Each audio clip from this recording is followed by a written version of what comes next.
পশ্চিমবঙ্গ গরিব মহিলাদের জন্য শ্রীমতী মমতা ব্যানার্জি একটি বিশেষ জনকল্যাণকারী প্রকল্প চালু করলেন, যার নাম ছিল লক্ষ্মীর ভাণ্ডার। তাই গরিব মহিলারা মাস 1500 টাকা করে পেতেন। কিন্তু 2026-এ এসে কিছুদিন আগে যখন নির্বাচন হয় বিধানসভার, তখন মমতা ব্যানার্জি হেরে যান আর তার জায়গায় আসেন বিজেপি সরকার, যার মুখ্যমন্ত্রী বর্তমানে শুভেন্দু অধিকারী। তিনিও এই জনকল্যাণকারী প্রকল্পটি চালু রেখেছেন আর ভাতার টাকাটা বাড়িয়ে দিয়েছেন। আগে 1500 টাকা ছিল, এখন 3000 টাকা করেছেন।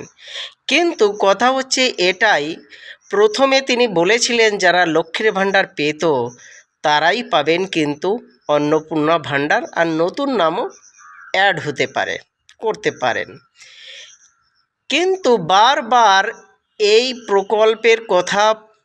প্রকল্পের নিয়ম বদলানো হচ্ছে।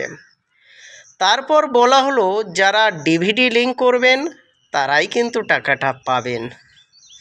কিন্তু তার কিছুদিন যেতে না যেতেই শপথ গ্রহণের পর তিনি কি করলেন, একটি ফর্ম বের করলেন, যেটা ভরলেই তবেই পাওয়া যাবে অন্নপূর্ণা ভাণ্ডারের 3000 টাকা।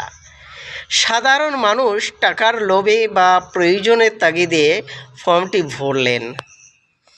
ভরার পর বললেন, ফের আবার ঘোষণা করলেন এই ফর্মটি ফের অনলাইনও করতে হবে।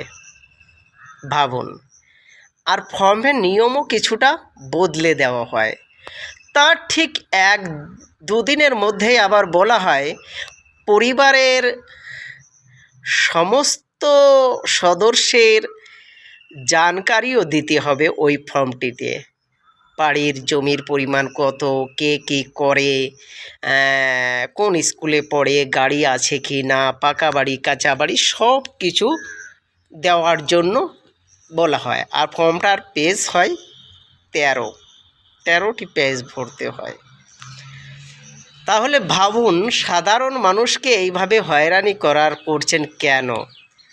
13 পৃষ্ঠার ফর্ম ভরার পরও তারপর বলা হয় এই ফর্মটির যে হার্ড কপি আছে, আগে ফর্মটি দেওয়া হয়, বলা হয় এটা পূরণ করলে বিডিও অফিসে জমা করলেই পেয়ে যাবেন 3000 টাকা। সাধারণ মানুষ গিয়ে ফর্মটি ভরল এবং বিডিও অফিসে, ব্লক ডেভেলপমেন্ট অফিসে গিয়ে জমাও করলেন, কেউ টাকাও পেলেন। তার কিছুদিনের মধ্যে ফের বলা হয় যে অনলাইনে ভরতে হবে, অনলাইন করতে হবে। আর অনলাইনে করার পর যে কাগজটি বের হয় হার্ড কপি, ওটাও গিয়ে বিডিও অফিসে জমা করতে হবে।